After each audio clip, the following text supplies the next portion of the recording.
A União das Casas Espíritas da Zona Norte apresenta O Espiritismo está no ar. Um programa que anuncia, esclarece e consola.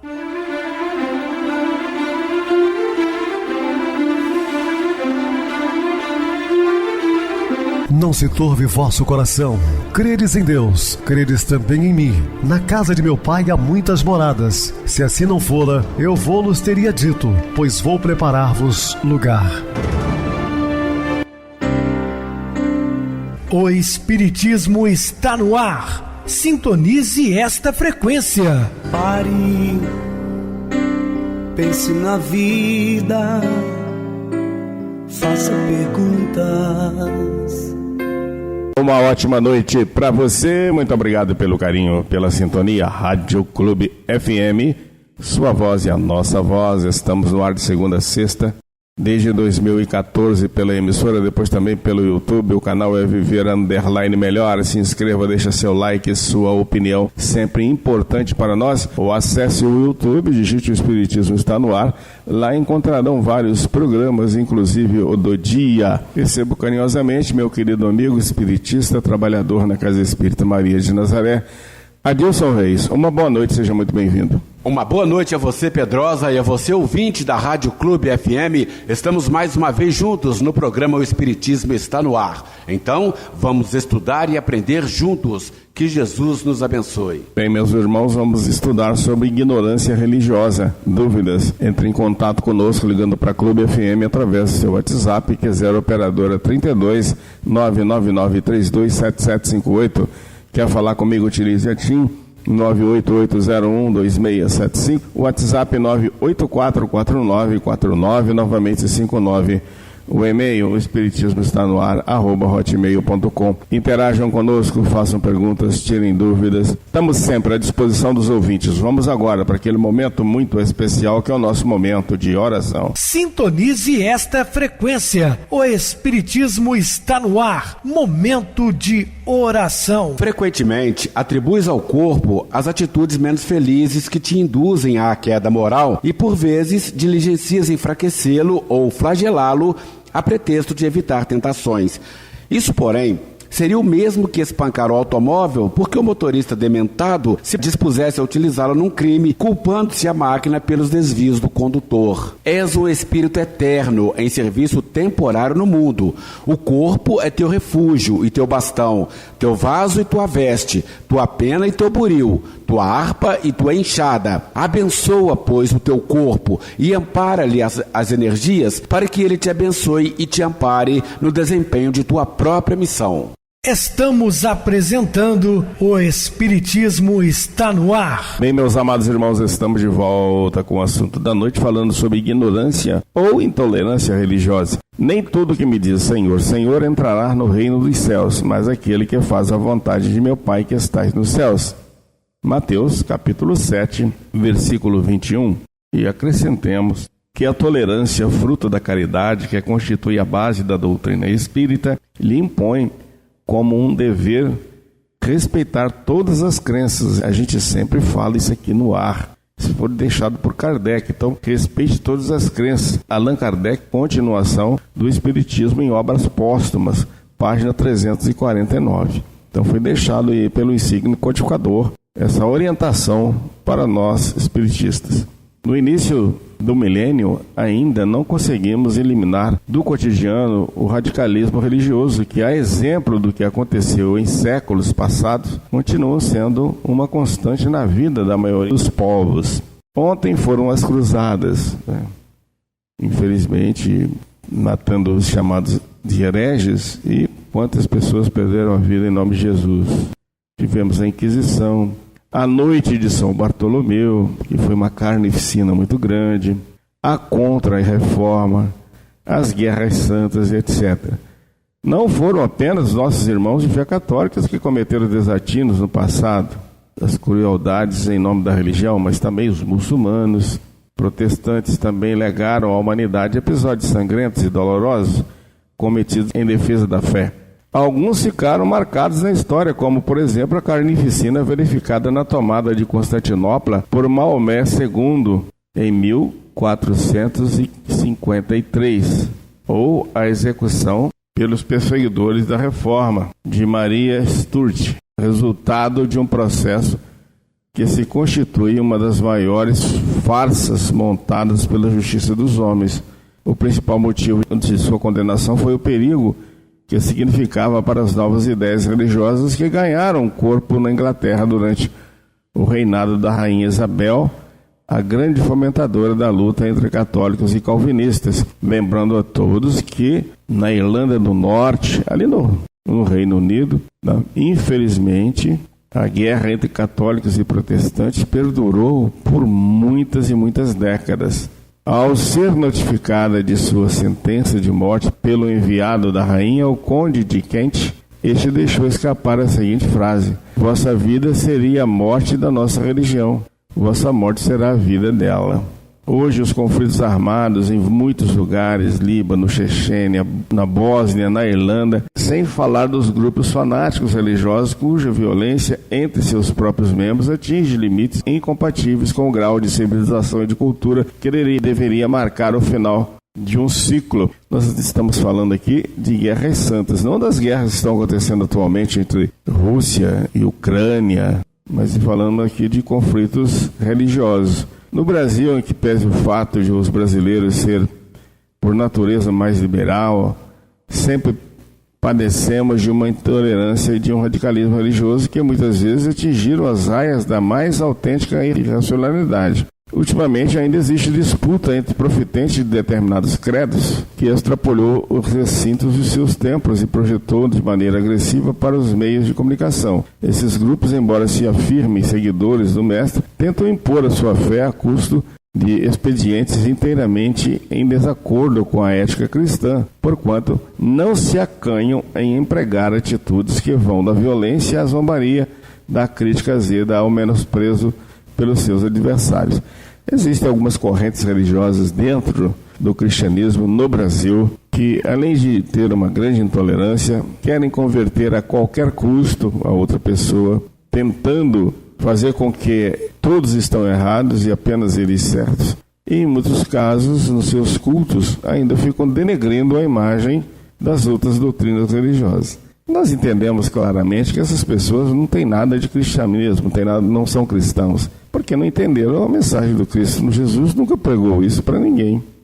Há em tudo isso uma incontestável e atávica herança, reflexo, talvez, de ligações do passado com o crer ou morte.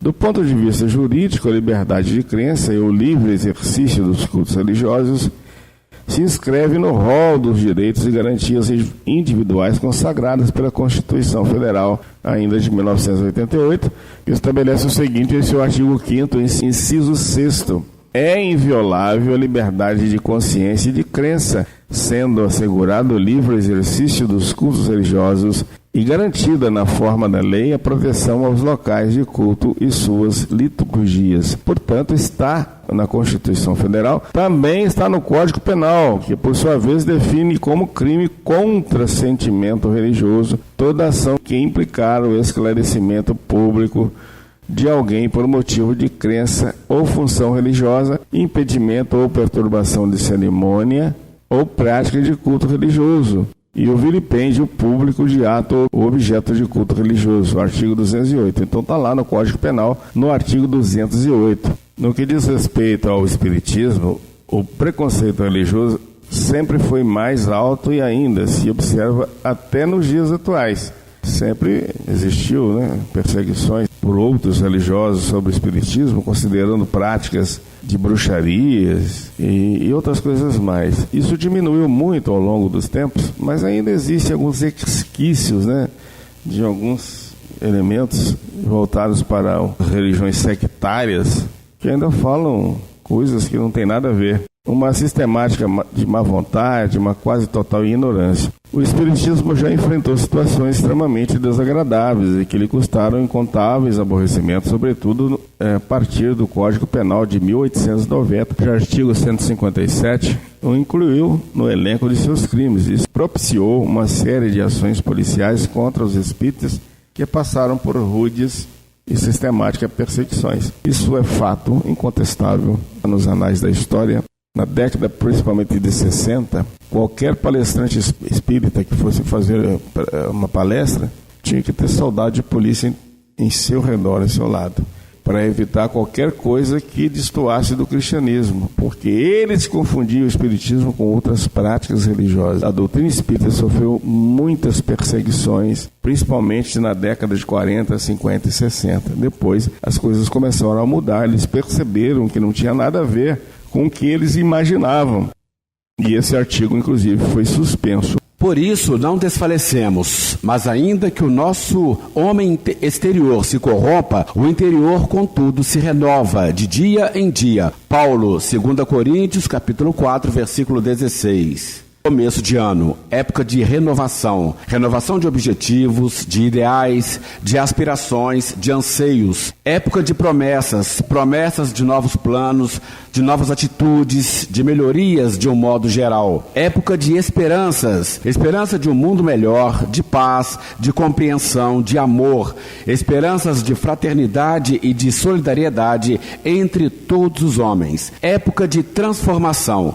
A humanidade sente, mais do que nunca, a necessidade premente de rever suas atitudes, suas ideias e, principalmente, seus valores. Este sentimento é geral, paira no ar em doces e suaves vibrações, estende-se pelas ruas e avenidas, entremostra-se, embora meio acanhado e vesgo, nos salões iluminados dos afortunados da sorte, e chega, levado pelos corações generosos e em forma de esperança, até os becos e meandros dos bolsões mais rudes da miséria humana. Dura pouco, porém. Logo, cessados os ruídos das festividades habituais, quando ainda ecoam na memória os votos e as mensagens de paz, os anseios e as aspirações por uma vida mais harmoniosa e fraterna, quando ainda nem sequer se apagaram de todos, o homem retoma o seu caminho, esquece as suas promessas, os seus planos, as suas esperanças e adia, mais uma vez e sistematicamente, o início de sua renovação e da grande transformação que necessariamente terá de começar um dia. Esta renovação não deveria, evidentemente, ficar restrita a um projeto que periodicamente é relembrado em determinada data do calendário humano e cuja execução é sempre protelada. É tarefa que devia integrar o cotidiano da humanidade, principalmente daquela parcela que se diz cristã, conforme adverte Paulo em sua carta aos Efésios, que, quanto ao trato passado, vos despojeis do velho homem que se corrompe pelas concupiscências do engano, e vos revistais do novo homem, que, segundo Deus, é criado em verdadeira justiça e santidade. Capítulo 4, versículos 22 e 24. O velho homem é o fruto, muitas vezes amargo, da herança adquirida ao longo de sucessivas vidas. Livrar-se dela para se transformar no novo homem é trabalho que exige esforço e ação constantes, propicia a repetição das boas intenções e dos propósitos que foram esquecidos ou adiados. Verifica-se, em face disso, um verdadeiro círculo vicioso que se repete a cada ano e que tende a se prolongar indefinidamente em virtude da atração e da coação que o homem sofre dos apelos e exigências da vida material. Por isso, as transformações necessárias à sua condição de espírito, criado para a perfeição, e que implicarão também a transformação da sociedade, se processam tão lentamente e apresentam resultados ainda tão pequenos e insuficientes para a implantação de uma nova civilização, caracterizada fundamentalmente pelo ideal de fraternidade que ele tanto invoca nessas duas datas. Todavia, o momento de agir é chegado. Andai enquanto tendes luz, proclama Jesus através do relato de João, capítulo 12, versículo 35. Emmanuel, em comentário a esse texto, lembra que hoje é o tema fundamental nas proposições do tempo. Ontem retaguarda, amanhã por vir. Livro da Esperança, página 183. A retaguarda da humanidade não a recomenda e se revela no seu hoje. O seu amanhã será incontestavelmente a resultante daquilo que hoje ela realizou. Um bom hoje trará um bom amanhã, da mesma forma que um mau hoje importará num mau amanhã. Essa é a regra a que todos se submetem inexoravelmente, em virtude da lei de causa e efeito, nos termos do pronunciamento de Jesus, contido no Evangelho de Mateus. Porque o Filho do Homem virá na glória de seu Pai, com seus anjos, e então dará a cada um segundo as suas obras. Capítulo 16, versículo 27. Ações e obras, as intenções e propósitos feitos, é mister que se abandone o eterno desculpismo, que somente tem servido de entrave para o progresso humano. Não é preciso que ocorram acontecimentos inusitados, tarefas que exijam ingentes esforços ou trabalhos que reclamem atitudes de autêntico heroísmo para que os integrantes dessa atual civilização comecem a sua renovação e preparem o caminho para a grande transformação da Terra. Basta que aprendam a exercitar a capacidade de escutar os que sentem necessidade de falar de seus problemas e dificuldades, de se calar diante da verdade alheia ou da opinião menos sensata ou infeliz, de perdoar as ofensas de que se julgam vítimas, de ser tolerantes para com as falhas alheias, de não fazer aos outros o que não desejariam que os outros lhe fizessem. E, em agindo assim, irão ao longo do tempo transformando em realidade as promessas, os anseios e os ideais que se repetem nas mensagens. A fraternidade e a solidariedade finalmente reinarão soberanas e haverá efetivamente paz na terra entre os homens de boa vontade. Nos anais da crônica forense brasileira, existem 3 situações em que a psicografia de Francisco Cândido Xavier influiu decisivamente em decisões da justiça, evitando condenações que não se identificavam com a verdadeira história, não obstante a conclusão inversa a que a verdade processual havia chegado. Os 3 episódios são extremamente significativos e as suas consequências não deveriam limitar-se aos processos em que os acusados foram beneficiados pela intervenção dos espíritos. Abria-se, nas oportunidades, um novo campo de pesquisa para os penalistas brasileiros, em face dos novos enfoques que o Espiritismo pôde revelar para a justiça em geral e, particularmente, para a justiça criminal, sobretudo diante da enorme defasagem que existe entre a lei natural, a única verdadeira para a felicidade do homem, e a elaborada pelos homens, caracterizada pela transitoriedade e pela imperfeição típica de todas as suas obras. Isso, infelizmente,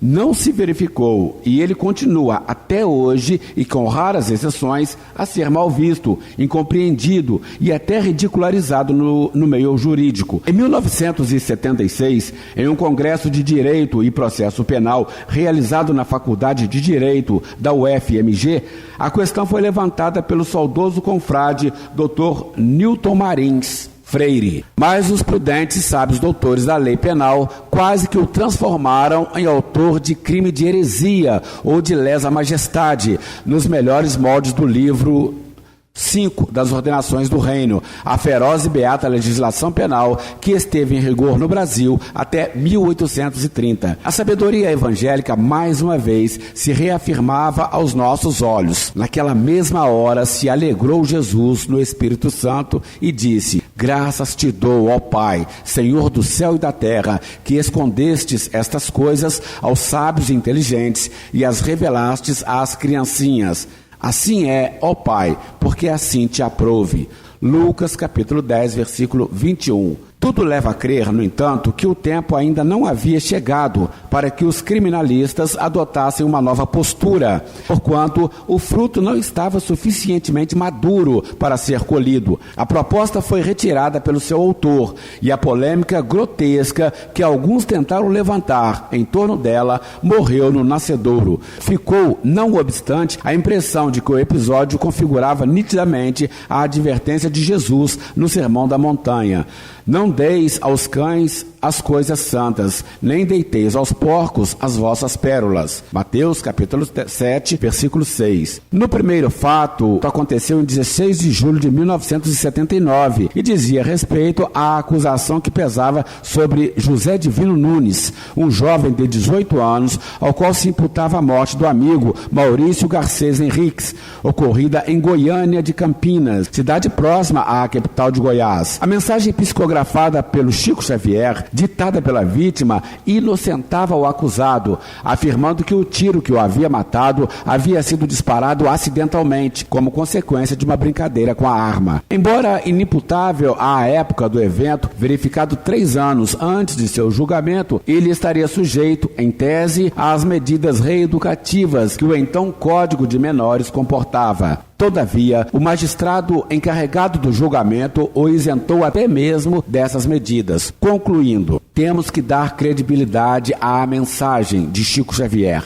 apesar de a justiça ainda não ter merecido nada igual, em que a própria vítima, após a sua morte, vem revelar e fornecer dados ao julgador para sentenciar. Ela isenta de culpa o acusado, fala da brincadeira com o revólver e o disparo da arma, coaduna este relato com as declarações prestadas pelo acusado. Em 1984, o Tribunal do Júri de Nova América de Colina, estado do Paraná, após 33 horas de julgamento, desclassificou o crime praticado pelo policial José Aparecido Branco, o Branquinho, de homicídio qualificado, cuja pena máxima chega a 30 anos de reclusão para homicídio simples, e ele foi condenado a 8 anos. O motivo determinante do veredito dos jurados também foi uma mensagem recebida por Chico Xavier, em que a vítima, o então deputado federal Heitor Alencar Furtado, confirmava a versão do réu, dizendo que o tiro que lhe causara a morte fora acidental. A mensagem foi analisada inclusive pelo pai da vítima, que concluiu pela sua total autenticidade. Finalmente, o bancário Francisco João de Deus, também graças à mediunidade de Chico Xavier, foi inocentado em 1985 da acusação de homicídio qualificado praticado contra sua esposa, Gleide Dutra de Deus, a quem atingiu com um tiro no pescoço. Em mensagem de sua autoria, ela esclareceu que o disparo tinha sido acidental e que ocorrera no momento em que o marido retirava a arma da cintura. As suas declarações vieram corroborar os testemunhos de 2 enfermeiras que a atenderam no hospital e para as quais, pouco antes de morrer, havia contado que tudo não passara de um acidente. Embora sejam raros fatos semelhantes, é certo que desde a época de Kardec, os tribunais têm sido incomodados pelos fenômenos espíritas e, em alguns casos, não tiveram como não deixar de reconhecer expressamente a sua autenticidade. Na Revista Espírita de outubro de 1859, sob o título de O Magnetismo Reconhecido pelo Poder Judiciário, o codificador narra o episódio envolvendo um cidadão que foi condenado por um tribunal francês por ter exercido imprudentemente sobre a pessoa do jovem Jourdain, de 13 anos de idade, toques e aproximações qualificados como passes magnéticos. No comentário que fez sobre a decisão, ressaltou que, se o magnetismo fosse uma utopia, há muito dele não mais cogitariam, ao passo que, como seu irmão, o espiritismo lança raízes por todos os lados. Ainda em 1859, no mês de novembro, a mesma publicação contém um relato de um jurado que, por ser médium, manteve um diálogo com a vítima do processo e esta praticamente evitou que o réu fosse condenado à morte, revelando-lhe que ele fora levado ao crime por um homem que me fez a corte há 50 anos e que, nada tendo conseguido de mim, jurou vingar-se. Conservou na mente o desejo de vingança e aproveitou as disposições do acusado para lhe inspirar o desejo de me matar. Tratava-se de um homicídio praticado com requintes de crueldade por um rapaz apenas saído da adolescência contra uma senhora idosa e que estarrecera o júri com a frieza e o cinismo com que lhe narrara o crime. Em virtude da ação desse jurado médium, os demais membros do Conselho de Sentença acabaram, ainda que indiretamente, por aceitar uma clara hipótese de obsessão e circunstâncias atenuantes foram admitidas pelo júri, baseados nos motivos acima indicados, e a pena de morte foi afastada. Muito bem, Adilson, alguns relatos importantes, né? através da mediunidade, muitas pessoas conseguiram se safar aí das prisões indevidas, obviamente, né? Isso é muito importante. Vamos agora para o intervalo musical, a seguir a nossa oração final. Poema para Deus.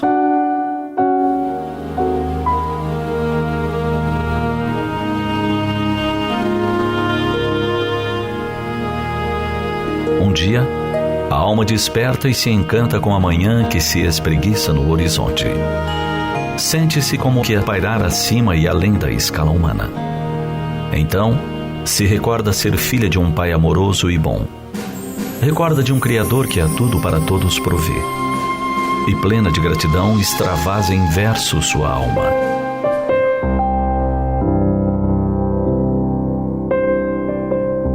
Deus, inteligência das inteligências, causa das causas, lei das leis, princípio dos princípios, razão das razões, consciência das consciências.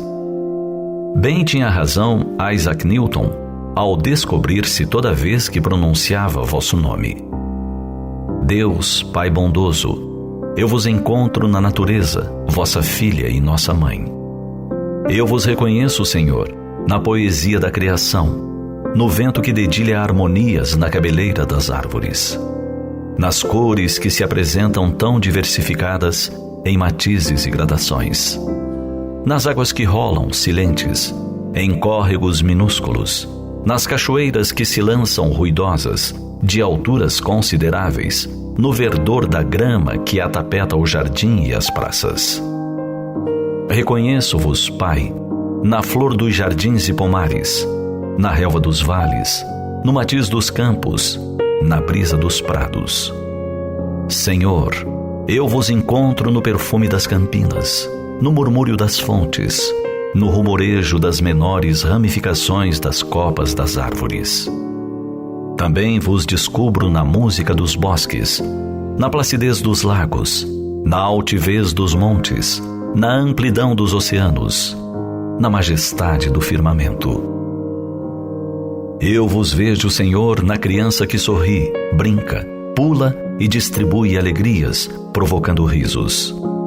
Eu vos reconheço, Pai, no ancião que anda lento, que tropeça, mas, sobretudo, na inteligência que ele revela, resultado de suas experiências bem vividas. Eu vos descubro no mendigo que implora, na mão que assiste, na mãe que vela, no pai que instrui, no apóstolo que evangeliza.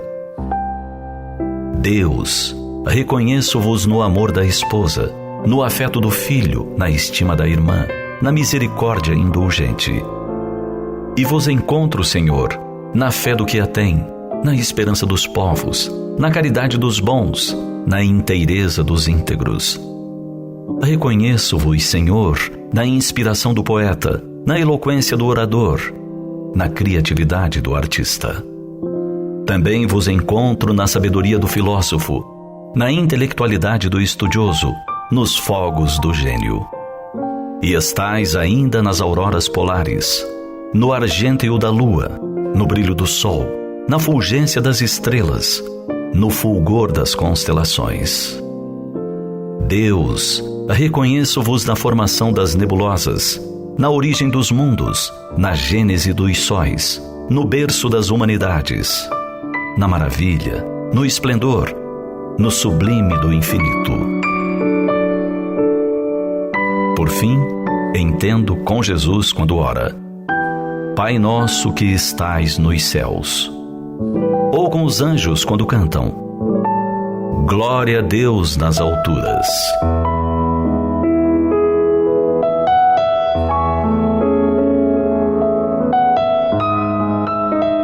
Sintonize esta frequência. O Espiritismo está no ar. Momento de oração. Senhor Jesus e Mestre, agradecidos estamos por mais uma oportunidade de trabalho no bem, divulgando a sua sábia doutrina, consolando os corações doridos, Senhor, por turbulência, por problemas do dia a dia.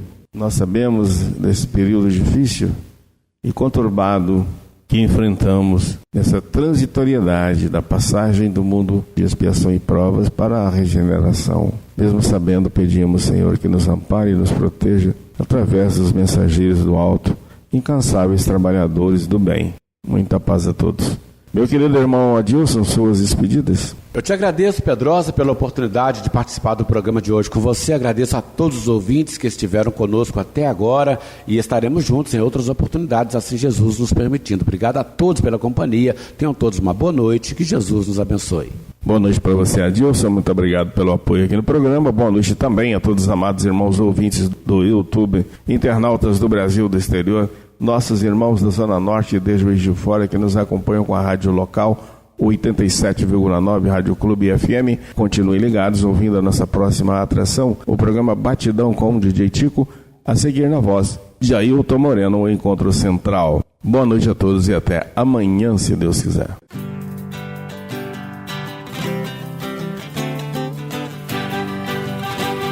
A União das Casas Espíritas da Zona Norte apresentou O Espiritismo Está no Ar, anunciando o Evangelho de Jesus, esclarecendo sua mensagem, consolando corações. Olhe pro céu e descubra imagens de luz. Se tem Jesus, o amor todo que Deus te deu. Pense no bem, no melhor em que pode fazer. Seja o que for, também vai receber. De coração, ajude o irmão, a caridade é o caminho do amor. Faça ainda que possa sofrer, pois bênçãos de Deus há de ter. Ame, perdoe e viva melhor a natureza, o céu e o mar. Veja o encanto que a vida nos dá, a chance eterna que temos para amar, para amar. Olhe pro céu e descubra imagens de luz. Sinta em Jesus o amor todo que Deus te deu. Pense no bem, no melhor em que pode fazer. Seja o que for, também vai receber. De coração, ajude o irmão, a caridade é o caminho do amor. Faça ainda que possa sofrer, pois bênçãos de Deus há de ter. Ame, perdoe e viva melhor a natureza, o céu e o mar. Veja o encanto que a vida nos dá, a chance eterna que temos